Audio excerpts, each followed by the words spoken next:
తమిళనాడులో తలలు పండినటువంటి రాజకీయ నాయకులు సైతం కూడా ముక్కును వేలేసుకుంటున్నారట.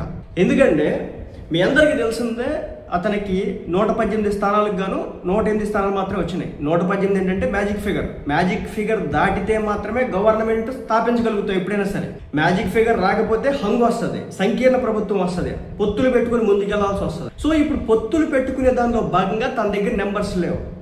కాంగ్రెస్ కొన్ని రెస్ట్రిక్షన్స్ పెడతా ఉంది. బీజేపీ పార్టీకి అక్కడ ఒక్క స్థానమే వచ్చింది. డిఎంకే పార్టీతో పొత్తు పెట్టుకోలేడు, ఎందుకంటే ఆ పార్టీ మీద యుద్ధం చేసినాడు. సింపుల్గా చెప్పాలంటే జగన్మోహన్ రెడ్డి గారు, చంద్రబాబు నాయుడు గారు పొత్తు ఎట్లా పెట్టుకోరు కదా.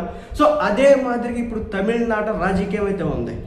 ఇలాంటి క్రమంలోనే థర్డ్ ఆల్టర్నేటివ్ ఉన్నటువంటి ఏఐఏడిఎంకే, ఇది వచ్చేసి బీజేపీ పార్టీ పొత్తుతో వెళ్తా ఉంది. ఈ ఏఐఏడిఎంకే పార్టీ ఏదైతే ఉందో ఇది జయలలిత గారి పార్టీ అనమాట, ఎంజీఆర్ గారి పార్టీ అనమాట. సో దాంట్లో ఆమె చనిపోయిన తర్వాత అనేక రకాల